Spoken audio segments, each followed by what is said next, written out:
નમસ્કાર વિદ્યાર્થી મિત્રો, ધ એક્સપર્ટ એકેડમીની યુટ્યુબ ચેનલ પર દરેક વિદ્યાર્થીનું ખૂબ ખૂબ હાર્દિક સ્વાગત છે. આપણે લાસ્ટ લેક્ચરની અંદર લોન અને લોન પરના વ્યાજની ગણતરી કેવી રીતે કરવી અને તેની આમનોંધ કેવી રીતે કરવી એ જોઈ ગયા. જે પણ વિદ્યાર્થી મિત્રોને જોવાનું બાકી હોય તો જોઈ લેવું. આજે આપણે આ વિડીયોની અંદર, આ લેક્ચરની અંદર મૂડી, ઉપાડ અને બેંક સાથેના વ્યવહારો જે થાય છે એ વ્યવહારોની નોંધ કેવી રીતે કરવી એ આપણે શીખવાનું છે. જે પણ વિદ્યાર્થી મિત્રો ધ એક્સપર્ટ એકેડમીના 11મા કોમર્સના ટ્યુશનના ઓનલાઈન ગ્રુપમાં જોડાવા માંગતા હોય તો નીચે ડિસ્ક્રિપ્શનની અંદર વોટ્સએપ ગ્રુપની લિંક આપેલી છે. એ લિંકનો ઉપયોગ કરીને તમે ગ્રુપમાં જોડાઈ શકો છો. સાથે સાથે ડિસ્ક્રિપ્શનની અંદર ધ એક્સપર્ટ એકેડમીની એપ્લિકેશનની લિંક પણ આપેલી છે. એ એપ્લિકેશનને ડાઉનલોડ કરી અને તમે સંપૂર્ણ અભ્યાસક્રમ ભણી શકો છો. તો હવે આપણે વધારે સમય ન લેતા આજના લેક્ચરની શરૂઆત કરીએ. ઓકે, બેંક, મૂડી અને ઉપાડ સાથેના વ્યવહારો. સૌથી પહેલા અહીંયા મૂડી અને ઉપાડના વ્યવહારો આપણે જોઈશું. કયા? મૂડી અને ઉપાડના વ્યવહારો. ઓકે, મૂડી અને ઉપાડના વ્યવહારો. તો સૌથી પહેલા નીચેના વ્યવહારોની નોંધ શુભમનની આમનોંધમાં લખો. કોની આમનોંધમાં લખવાનું કીધું છે? શુભમનની આમનોંધમાં લખો. તો અહીંયા લખીશું શુભમનની આમનોંધે, શુભમનના ચોપડે આમનોંધ. શુભમનના ચોપડે આમનોંધ. અને આમનોંધનો પુસ્તક તમને ખબર છે, તારીખ, વિગત, ખાતાવી પાના નંબર, ઉધાર અને જમા, આવી રીતે બનાવવામાં આવે છે. ઓકે, હવે 2014 જાન્યુઆરી 1લી તારીખ, તો અહીંયા લખી દઈએ 2014 પછી જાન્યુઆરી કઈ તારીખ? 1લી તારીખની વાત કરેલી છે. 10,000 નો માલ સ્ટોક, 15,000 રોકડા, 5,000 નું ફર્નિચર, 10,000 ના દેવાદારો લાવી ધંધો શરૂ કર્યો. તો આ બધું કોણ લાવી રહ્યો છે? ધંધાનો માલિક શુભમન લાવી રહ્યો છે. ધંધાની અંદર ધંધાનો માલિક કઈ પણ લાવે એને મૂડી કહેવામાં આવે. તો અહીંયા જુઓ કઈ કઈ વસ્તુ લાવે છે? તો કે માલનો સ્ટોક. માલનો સ્ટોક મિલકત કહેવાય. રોકડ લાવે એ પણ મિલકત કહેવાય. ફર્નિચર પણ મિલકત કહેવાય. દેવાદારો એટલે આપણે કોઈની જોડેથી પૈસા લેવાના હોય એ પણ આપણી મિલકત કહેવાશે. તો અહીંયા દરેક વસ્તુ મિલકત લાવે છે. મિલકત એટલે માલ મિલકત પ્રકારનું ખાતું થયું. મિલકત આવે છે તો માલ મિલકત ખાતાના નિયમ પ્રમાણે આવે તો શું કરો? ઉધાર કરો. તો સૌથી પહેલા 10,000 નો માલ સ્ટોક, તો અહીંયા લખીશું માલ સ્ટોક ખાતે ઉધાર. માલ સ્ટોક ખાતે ઉધાર કેટલા રૂપિયા આવે છે? કે તો 10,000 રૂપિયા. ચલો, એના પછી શું આવે છે? રોકડા 15,000 આવે છે. તો અહીંયા લખીશું રોકડ ખાતે ઉધાર. રોકડ ખાતે ઉધાર કેટલા રૂપિયા છે? 15,000 રૂપિયા, 15,000. ચલો, એના પછી ફર્નિચર આવે છે તો લખીશું ફર્નિચર ખાતે ઉધાર. ફર્નિચર ખાતે ઉધાર. જોઈ લો ફર્નિચર કેટલા રૂપિયાનું આવી રહ્યું છે? 5,000 નું. એના પછી દેવાદારો કીધું છે, દેવાદારો આવે છે તો લખીશું દેવાદારો ખાતે ઉધાર. દેવાદારો ખાતે ઉધાર. દેવાદારો કેટલાના લાવ્યા છે? એ પણ 10,000 ના લખેલું છે. જુઓ રકમમાં જોઈ શકો છો તમે, 10,000. આ બધું કોણ લાવી રહ્યું છે? ધંધાનો માલિક. ધંધાનો માલિક એ વ્યક્તિ કહેવાય. ધંધાનો માલિક ધંધાને મૂડી આપી રહ્યો છે તો મૂડી એ વ્યક્તિ ખાતું કહેવાય. અને વ્યક્તિ ખાતાના નિયમ પ્રમાણે આપનાર ખાતે શું કરો? જમા કરો. એટલે મૂડી ખાતે હર હંમેશા, હર હાલતમાં શું થાય? જમા થાય. તે મૂડી ખાતે કેટલા રૂપિયા? જુઓ 10 ને 15, 25, 25 ને 5, 30, 30 ને 10, 40,000 રૂપિયા લાયા. 40,000 ઉધાર કરો, 40,000 શું કરવામાં આવશે? જમા કરવામાં આવશે. બાબત જેમાં શું લખશો? 10,000 નો માલ સ્ટોક, 15,000 રોકડા, 5,000 નું ફર્નિચર અને 10,000 ના દેવાદારો લાવી ધંધો શરૂ કર્યો. ઓકે, કમ્પ્લીટ ખબર પડે વિદ્યાર્થી મિત્રો? યસ યા નો, હા યા ના, કોમેન્ટ કરતા રહો. કોમેન્ટ કરવાનું ભૂલશો નહીં. 12 તારીખ અંગત મોટરકાર 80,000 માં વેચી, 50,000 રોકડા ધંધામાં લાગ્યા. હવે જો અહીંયા ખાસ યાદ રાખવાનું છે, આપણે અહીંયા સુબનના ચોપડે એટલે સુબનની ધંધાના ચોપડે આમનોંધ કરીએ છીએ. ઘરે ગમે એટલાનો વ્યવહાર થાય એનાથી કોઈ લેવા દેવા નથી. મોટરકાર હતી 80,000 ની, તો 80,000 ની અંગત મોટરકાર હતી, એ ધંધાને કોઈ લેવા દેવા નથી. એને આપણે કોઈ લેવા દેવા નથી. આપણી જોડે રોકડા ધંધામાં કેટલા આવે છે? 50,000 આવે છે. રોકડા કેટલા આવે છે? 50,000 આવે છે. તો રોકડ આવે છે તો માલ મિલકતના નિયમ પ્રમાણે આવે તો શું કરો? રોકડ ઉધાર કરો. આવે તો રોકડ શું કરો? ઉધાર. તો જો રોકડ ખાતે ઉધાર. મોટરકાર ગમે એટલાની હતી, અંગત મોટરકાર ગમે એટલાની હતી, એનાથી આપણે કોઈ લેવા દેવા નથી. ધંધામાં કેટલા રૂપિયા આવે છે? તો કે 50,000. તો 50,000 ની જ નોંધ કરવામાં આવશે. કોણ લાવે છે? ધંધાનો માલિક. ધંધાનો માલિક લાવે તો શું કહેવાય? મૂડી. મૂડી આપનાર છે માલિક, એટલે મૂડી ખાતે શું થાય? જમા. આપનાર ખાતે શું કરવામાં આવે? જમા કરવામાં આવે. કોઈ પણ સંજોગોમાં, દરેક સંજોગોમાં, હર હંમેશા, હર હાલતમાં મૂડી ખાતે જમા થાય, જમા થાય, જમા થાય. મૂડી ખાતું મોસ્ટ ઓફ શું થાય? જમા જ થશે. ઓકે, એના પછી ઘર ખર્ચ માટે 1000 રોકડા બેંકમાંથી ઉપાડ્યા. હવે જુઓ, ધંધાની અંદરથી ઘર માટે, પોતાના અંગત વપરાશ માટે તમે કઈ ધંધામાંથી લઈ જાઓ એને ઉપાડ કહેવામાં આવે. જો મૂડી ખાતે જમા થતું હોય તો ઉપાડ ખાતે શું થાય? ઉધાર કહેવાય. હે ને? ઉપાડ પણ એ વ્યક્તિ ખાતું જ કહેવાય. ઉપાડ કોણ લઈ જાય છે? માલિક લઈ જાય છે. તો લેનાર ખાતે શું કરો? ઉધાર કરો. ઉપાડ ખાતે શું થાય? ઉધાર. તો અહીંયા લખીશું કઈ આ કઈ તારીખ હતી આપણી? 12 તારીખ. એના પછી આ કઈ તારીખનો વ્યવહાર આવ્યો? હવે 13 તારીખ. 13 તારીખ શું લખીશું? ઉપાડ ખાતે ઉધાર. ઉપાડ ખાતે ઉધાર. તે બેંકમાંથી ઉપાડ્યા છે. રોકડા ક્યાંથી ઉપાડ્યા? બેંકમાંથી. એટલે બેંક બેલેન્સ ઘટશે. બેંક આપનાર છે, આપનાર ખાતે જમા કરો. બેંક વ્યક્તિ ખાતું કહેવાય. બેંક આપનાર છે તો તે કોના ખાતે લખીશું આપણે? બેંક ખાતે. રકમ કેટલી છે? 1000 રૂપિયા. 1000 ડેબિટ કરો એન્ડ 1000 શું કરવામાં આવશે? ક્રેડિટ કરવામાં આવશે. ચાલો, એના પછી 15મો વ્યવહાર.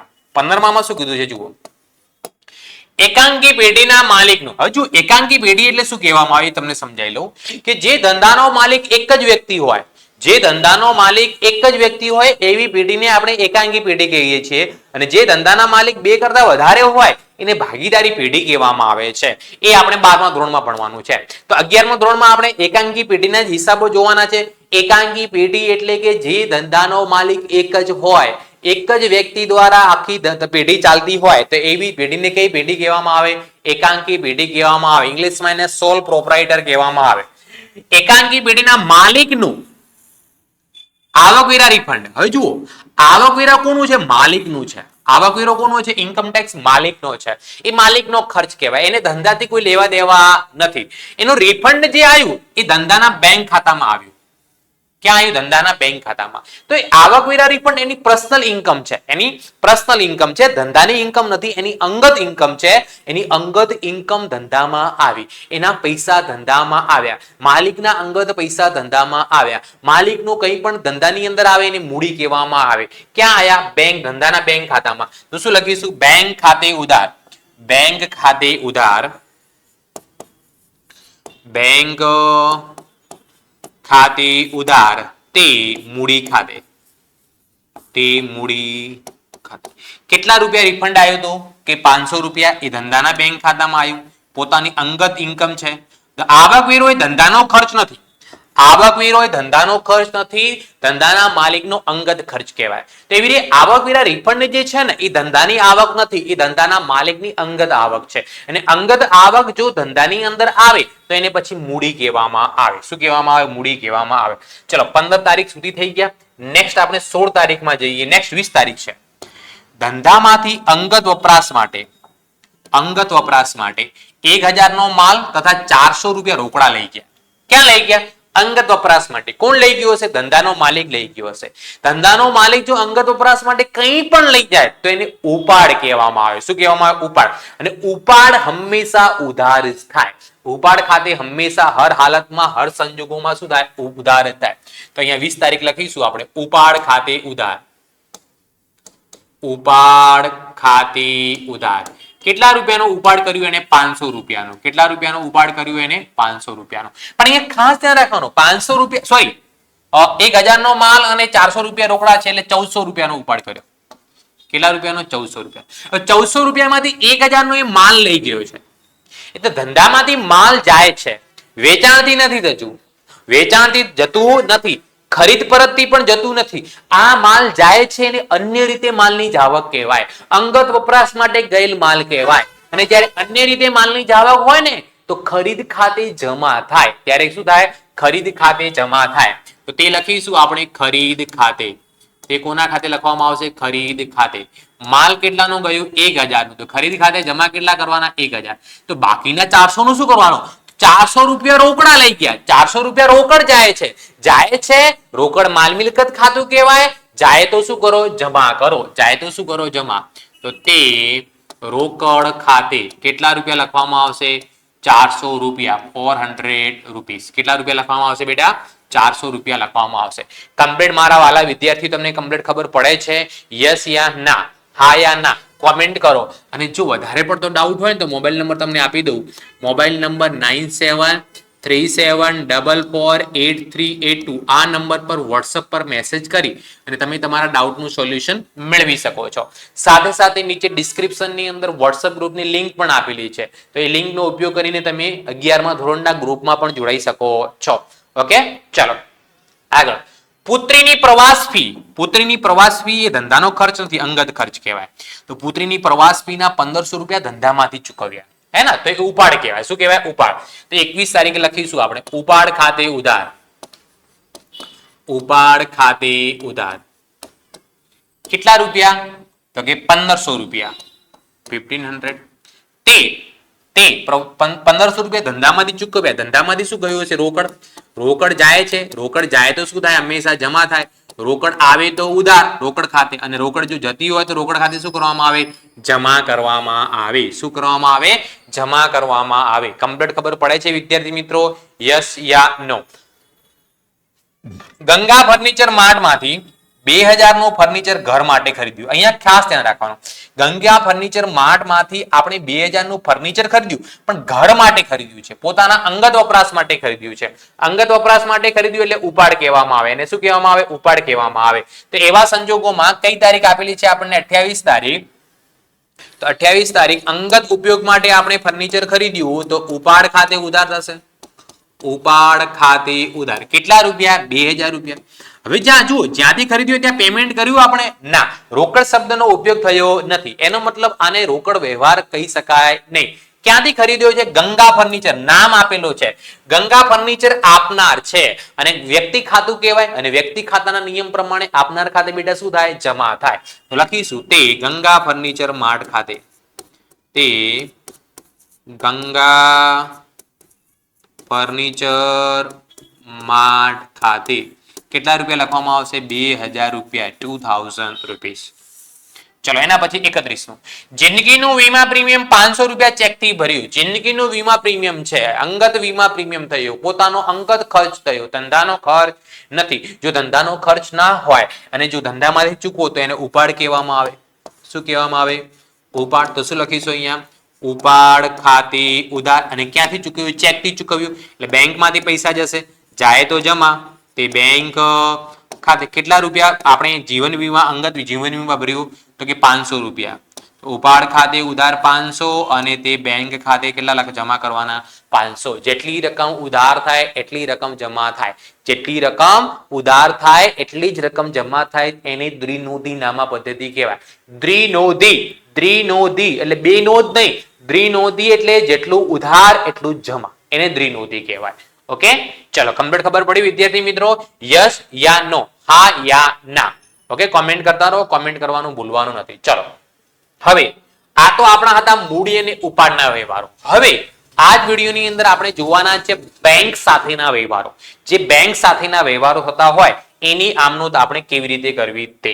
ચલો તો અહીંયા હવે જુઓ, બેંકના વ્યવહારોનું તમને એક દાખલો દેખાય છે કે નીચેના વ્યવહારોની નોંધ કૃષ્ણાની આમનોંધમાં લખો. તો અહીંયા ઉપર હેડિંગમાં લખીશું શ્રી કૃષ્ણના ચોપડે આમનોંધ. કૃષ્ણના ચોપડે આમનોંધ. આમનોંધનું ફોર્મેટ તારીખ, વિગત, ખાતા વિપાના નંબર, ઉધાર અને જમા. 2014 માર્ચ 1 તારીખ. તો તારીખમાં લખીશું અહીંયા આપણે 2014 માર્ચ કઈ તારીખ? 1 તારીખ. 20,000 રૂપિયા બેંકમાં ભરી ખાતું ખોલાવ્યું. તો બેંકમાં ભર્યું, શું ભર્યું હશે? પૈસા ભર્યા હશે. પૈસા ભર્યા એટલે આપણી જોડેથી રોકડ જાય છે.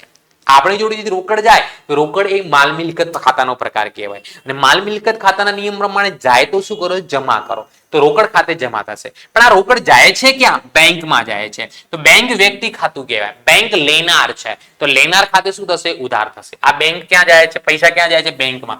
તો શું આમનું થશે? બેંક ખાતે ઉધાર. બેંક ખાતે ઉધાર તે રોકડ ખાતે. ચાલો રકમ કેટલી છે? 20,000. 20,000 ઉધાર કરવામાં આવશે અને 20,000 શું કરવામાં આવશે? જમા કરવામાં આવશે બેંક ખાતે ઉધાર દે રોકડ ખાતે. ચલો 5 તારીખ શ્રી હરિ પાસેથી 5,000 નો ચેક મળ્યો જે તરત જ બેંકમાં ભર્યો. આપણને ચેક મળ્યો એટલે આપણે જોડે પૈસા આવે છે પણ પૈસા ક્યાં મૂકી દઈએ છીએ? આપણે બેંકમાં મૂકીએ છીએ. બેંક બેલેન્સ વધે છે. બેંક પૈસા લેનાર છે. લેનાર ખાતે શું થશે? ઉધાર થશે. તો 5 તારીખ બેંક ખાતે ઉધાર કરીશું. બેંક ખાતે ઉધાર તે આ પૈસા કોની જોડેથી આપણને મળે છે? શ્રી હરિ પાસેથી. તો તે વ્યક્તિ હરિ આપનાર છે. આપનાર ખાતે જમા થાય. શ્રી હરિ ખાતે કેટલા રૂપિયા લખીશું આપણે? 5,000 રૂપીસ ડેબિટ એન્ડ 5,000 રૂપિયા જમા કરવામાં આવશે. 5,000 ઉધાર અને 5,000 જમા કરવામાં આવશે. દરેક વિદ્યાર્થી મિત્રોને કમ્પ્લીટ ખબર પડી? યસ યા નો? હા યા ના? ઓકે ચલો એના પછી 6 તારીખ રમણલાલ પાસેથી ઉઘરાણી પેટે 2,000 નો ચેક મળ્યો. ચેક મળ્યો, પૈસા આવે છે. પૈસા આવે છે પણ ચેક થી આવે છે એટલે બેંકમાં જશે એટલે બેંક લેનાર છે. તો બેંક ખાતે શું થશે? ઉધાર. બેંક ખાતે શું થશે? ઉધાર. તો 6 તારીખે શું લખીશું આપણે? બેંક ખાતે ઉધાર. બેંક ખાતે એક ડેબિટ. બેંક ખાતે ઉધાર કેટલા રૂપિયા? 2,000. કોની જોડેથી આ ચેક મળ્યો છે? રમણલાલ પાસેથી. રમણલાલ ચેક આપનાર છે. આપનાર ખાતે વ્યક્તિ ખાતાના નિયમ પ્રમાણે જમા થાય તો તે રમણલાલ ખાતે. તે કોના ખાતે લખીશું? અહીંયા રમણલાલ ખાતે. કેટલા રૂપિયા લખવામાં આવશે? 2,000 રૂપીસ. 2,000 રૂપિયા લખવામાં આવશે. ચલો એના પછી આપણને શું આપેલું છે? રૂપાલીને વેચેલ માલ 14,000 જે પૈકી અડધી રકમનો ચેક મળ્યો જે આપણે બેંકમાં ભર્યો. અડધી રકમનો આપણે શું કર્યો? ચેક. હવે રૂપાલીને વેચેલ માલ છે. અત્યારે નથી વેચ્યો, પહેલા વેચેલો હશે. એમાંથી 14,000 નું વેચાણ કરેલું છે. એમાંથી આપણને 7,000 14,000 ની અડધી રકમ એટલે કેટલી કહેવાય? 7,000. 7,000 નો ચેક મળ્યો. પૈસા આવે છે જે આપણે ક્યાં ભર્યા? બેંકમાં ભર્યા. પૈસા આવે છે ક્યાં જશે? બેંકમાં જશે. બેંક લેનાર છે તો કોના ખાતે ઉધાર કરીશું? અહીંયા બેંક ખાતે ઉધાર. કોના ખાતે ઉધાર કરવામાં આવશે? બેંક ખાતે ઉધાર. કેટલા રૂપિયા? તો કે 7,000. રૂપાલીને વેચેલ માલ આજે નથી વેચ્યો, અગાઉ વેચેલો છે એટલે વેચાણ ખાતે જમા થશે નહીં. રૂપાલીને આપણે 14,000 નો માલ વેચેલો હતો, પૈસા લેવાના બાકી હતા. એને 7,000 નો આપણને ચેક આપ્યો એટલે બેંક ખાતે ઉધાર. તે આપનાર કોણ છે? રૂપાલી ખાતે. આપનાર રૂપાલી ખાતે કેટલા રૂપિયા લખવામાં આવશે? 7,000 રૂપીસ. 7,000 રૂપિયા. ચલો એના પછી આપણને નેક્સ્ટ વ્યવહાર શું આપેલું છે કે દીપકલામાંથી 10,000 નો માલ ખરીદી અડધી રકમનો ચેક થી ચૂક્યો. હવે જો ખરીદી અત્યારે જ ખરીદી કરી છે હે ને? ખરીદી કરી એટલે ખરીદ ખાતે શું થશે? ઉધાર. ખરીદી કરી, ખરીદ કરવાથી માલ આવે. ખરીદી કરવાથી માલ આવે. ખરીદ ખાતું એ માલ મિલકત પ્રકારનું ખાતું કહેવાય. આવે તો ઉધાર થાય. ખરીદ ખાતું હંમેશા આવે તો ઉધાર થાય. કેટલા રૂપિયાનો માલ ખરીદ્યો છે આપણે? 10,000 નો. તો ખરીદ ખાતે ઉધાર કેટલા કરીશું? 10,000. તે અડધી રકમ ચેક થી ચૂકવી એટલે 10,000 ના અડધા કેટલા થાય? 5,000. 5,000 રૂપિયા ચેક થી ચૂકવ્યા એટલે પૈસા બેંકમાંથી ગયા. બેંક આપનાર થઈ એટલે બેંક ખાતે શું થશે? જમા. તે બેંક ખાતે કેટલા રૂપિયા? 5,000 રૂપિયા. હવે 5,000 રૂપિયા આપણે ચૂકવવાના બાકી રાખ્યા. કોને ચૂકવવાના બાકી રહ્યા? શું નામ છે? કોની જોડેથી ખરીદ્યું છે? દીપકલામાંથી. તો દીપકલા લાભ આપનાર છે ને લાભ આપનાર ખાતે શું કરો? જમા કરો. તો તે દીપકલા ખાતે લખવામાં આવશે. શું લખીશું? તે દીપકલા ખાતે કેટલા રૂપિયા લખીશું? 5,000 રૂપીસ. 5,000 રૂપિયા લખવામાં આવશે. ચલો એના પછી 15મા નંબરની આમ નોંધ. ઘર ખર્ચ માટે 400 અને ઓફિસ ખર્ચ માટે 800 બેંકમાંથી ચેક ઉપાડ્યા. અહીંયા હંમેશા યાદ રાખવાનું કે ઘર ખર્ચ માટે ઉપાડ્યા એટલે ઉપાડ કહેવાશે. ઘર ખર્ચ માટે ઉપાડ્યા એને શું કહેવાશે? પોતાના અંગત વપરાશ માટે ઉપાડ્યા છે એટલે ઉપાડ ખાતે ઉધાર. આ તો પૈસા ઘરે લઈ જઈશું એટલે ઉપાડ કહેવાશે. ઉપાડ ખાતે કેટલા રૂપિયા? 400 રૂપિયા. અને અહીંયા હવે જુઓ ખાસ ધ્યાન રાખવાનું છે. ઓફિસ ખર્ચ માટે 800 બેંકમાંથી ઉપાડ્યા છે. ઓફિસ ખર્ચ ચૂકવ્યો નથી. એટીએમ માંથી આ પૈસા ઉપાડ્યા છે એટલે ખીચામાં આયા. રોકડ આવી. રોકડ ખાતે ઉધાર થશે. અહીંયા ઓફિસ ખર્ચ ખાતે ઉધાર થશે નહીં. કોના ખાતે ઉધાર લખીશું? અહીંયા રોકડ ખાતે ઉધાર. કેમ કે મેં બેંકમાંથી ઉપાડ્યા છે, હજુ ખર્ચ ચૂકવ્યો નથી. ખર્ચ ચૂકવ્યો નથી એટલે પૈસા રોકડા આપણી જોડે વધ્યા. રોકડ આપણી જોડે આવી, પૈસા પેમેન્ટ કર્યું નથી. એટલે ઉપડ ખાતે ઉધાર 400, રોકડ ખાતે ઉધાર 800. આ પૈસા આયા ક્યાંથી? બેંકમાંથી. બેંક આપનાર છે તો બેંક ખાતે શું કરો? જમા કરો. જે આપનાર છે એના ખાતે શું કરો? જમા. 400 ને 800 કુલ કેટલા રૂપિયા? 1200 રૂપિયા જમા કરવામાં આવશે. કેટલા રૂપિયા જમા કરવામાં આવશે? તો કે 1200 રૂપિયા જમા કરવામાં આવશે. ચલો એના પછી જીવન વીમા પ્રીમિયમ 300. તો આ તો ઉપાડ થઈ ગયો. જિંદગીનું વીમા પ્રીમિયમ એ અંગત ખર્ચ છે. તથા આગનું વીમા પ્રીમિયમ 450 ચેકથી ચૂકવ્યું. આગનું વીમા પ્રીમિયમ છે ધંધાનો ખર્ચ કહેવાય. એ વીમા પ્રીમિયમ ખાતે લખવામાં આવશે. તો 18 તારીખે જુઓ, સૌથી પહેલા તો જિંદગીનું વીમા પ્રીમિયમ લખ્યું એ કોના ખાતે લખાશે? ઉપાડ ખાતે ઉધાર. ઉપાડ ખાતે ઉધાર કેટલા રૂપિયા? 300 રૂપિયા, 300 રૂપીસ. એના પછી જુઓ આગનું વીમા પ્રીમિયમ એ તો ધંધાનો ખર્ચ છે. ખર્ચ છે એટલે ઉપજ ખર્ચના નિયમ પ્રમાણે ઉધાર થશે. વીમા પ્રીમિયમ ખાતે ઉધાર અહીંયા લખીશું આપણે વીમા પ્રીમિયમ ખાતે ઉધાર કેટલા રૂપિયા છે? 450. આ પેમેન્ટ આપણે ક્યાંથી કર્યું છે? ચેકથી ચૂકવ્યું છે. એટલે પૈસા જાય છે, જાય તો જમા કરો. તે કોના ખાતે લખીશું આપણે? બેંક ખાતે. 300 ને 450 કુલ કેટલા થશે આપણા? 750 રૂપિયા થશે. કુલ કેટલા થશે આપણા? 750 રૂપીસ થશે. ચલો એના પછી બેંકે 20 તારીખ બેંકે શું કર્યું છે? ઓવરડ્રાફ્ટ 25,000 નો ઓવરડ્રાફ્ટ મંજૂર કર્યો. ઓવરડ્રાફ્ટ એટલે શું કહેવાય? કે આપણા ખાતામાં જેટલા પૈસા પડ્યા હોય ને એના કરતા બેંક આપણને વધારે પૈસા આપ ચૂકવી શકે, હે ને? તો ઓવરડ્રાફ્ટ હજુ મંજૂર જ કર્યો છે. ઓવરડ્રાફ્ટ મંજૂર કર્યો એને બિન આર્થિક વ્યવહાર કહેવાય. તો બિન આર્થિક વ્યવહારની નામાના ચોપડે નોંધ કરવામાં આવતી નથી. તો અહીંયા લખીશું 20 તારીખમાં બિન આર્થિક વ્યવહાર. કેવો વ્યવહાર કહેવાશે? આ નોન ઇકોનોમિક ટ્રાન્ઝેક્શન, બિન આર્થિક વ્યવહાર કહેવામાં આવશે. ચલો એના પછી દાખલામાં શું કહેલું છે? જુઓ, બેંકે વ્યાજના 250 જમા કર્યું છે. બેંકે શું કર્યું છે? જમા કર્યું છે. આપણે આપણા ખાતે બેંકે શું કર્યું છે? જમા કર્યું છે. તો આપણે બેંક ખાતે શું કરીશું? ઉધાર કરીશું. 25 તારીખ જુઓ, આપણે બેંક ખાતે શું કરવામાં આવશે? ઉધાર કરવામાં આવશે. બેંક ખાતે ઉધાર કેટલા રૂપિયા? 250. કોના જમા કર્યા? તો કે વ્યાજના. વ્યાજ આપણા માટે આવક થઈ ગઈ. આવક હંમેશા જમા થાય. બેંક વ્યાજ ખાતે કેટલા રૂપિયા? 250 રૂપિયા. એક વસ્તુ યાદ રાખવા, સામેવાળી પાર્ટી આપણા ખાતે જો જમા કરતી હોય તો આપણે એના ખાતે ઉધાર કરવામાં આવે, હે ને? સામેવાળી પાર્ટી આપણને પૈસા આપતી હોય તો એ આપનાર છે, આપણે મેળવનાર છે. અને સામસામે શું થઈ જાય? ઓપોઝિટ થઈ જાય. તો અહીંયા બેંકે જમા કર્યું છે તો આપણે બેંક ખાતે શું કરવાનું? ઉધાર કરવાનું. અને તથા બેંક ચાર્જીસ ના 100 રૂપિયા ઉધાર્યા છે. બેંકે શું કર્યા છે? ઉધાર્યા. બેંકે ઉધાર્યા આપણે શું કરવાના? જમા કરવાના છે. કોના છે? Bank charges. બેંક ચાર્જીસ એ ધંધા માટે શું થઈ ગયો? ખર્ચ થઈ ગયો. અને ઉપજ ખર્ચના નિયમ પ્રમાણે ખર્ચ ખાતે શું થાય? ઉધાર. તો એની એ તારીખ લખીશું આપણે બેંક ચાર્જીસ ખાતે ઉધાર. બેંક ચાર્જીસ ખાતે ઉધાર તે કોના ખાતે લખવામાં આવશે? બેંક ખાતે. તે કોના ખાતે લખીશું આપણે? બેંક ખાતે. કેટલી રકમ બેંક ચાર્જીસ ના એને ઉધાર્યા છે? 100 રૂપિયા. તો અહીંયા બી આપણે કેટલા લખીશું? 100 રૂપીસ લખવામાં આવશે. શું થયું ભાઈ?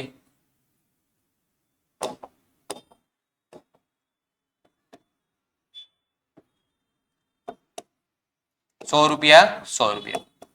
ચાલો એના પછી છેલ્લો વ્યવહાર 31 તારીખ માલિકના પુત્રના વિદેશ પ્રવાસ માટે 5,000 નો ચેક ધંધામાંથી આપ્યો. હવે માલિકનો પુત્ર છે, ધંધાનો ખર્ચ ન કહેવાય, એ પોતાનો અંગત ખર્ચ કહેવાય. તો અંગત ખર્ચ એટલે કોના ખાતે ઉધાર કરવાના? યુ નો વેરી વેલ, ઉપાડ ખાતે. તો લખીશું અહીંયા ઉપાડ ખાતે ઉધાર. તે ચેક આપ્યો છે એટલે બેંકમાંથી પૈસા જશે, બેંક આપનાર થઈ. તો તે કોના ખાતે લખીશું? બેંક ખાતે. કેટલા રૂપિયા? તો કે 5,000 ઉધાર કરીશું અને 5,000 જમા કરવામાં આવશે. 5,000 ઉધાર અને 5,000 જમા કરવામાં આવશે. ક્લિયર? દરેક વિદ્યાર્થીને કમ્પ્લીટ ખબર પડે કે? તો જે પણ વિદ્યાર્થી મિત્રોએ હજુ સુધી the expert academy YouTube channel subscribe ન કરી હોય તો સબસ્ક્રાઇબ કરી દો, લાઈક કરી દો અને તમારા મિત્રો સુધી શેર પણ કરી દો. કેમ કે આપણે સંપૂર્ણ એકાઉન્ટનું સિલેબસ તમને આ યુટ્યુબ ચેનલ પર મળી જશે. 11મા નું બી મળશે, સાથે સાથે 12મા નું બી મળશે. ઓકે, તો મળીએ છીએ હવે આપણે નેક્સ્ટ લેક્ચરની અંદર આવતીકાલે. Thank you so much. ખૂબ ખૂબ આભાર. Tata, bye bye, C you.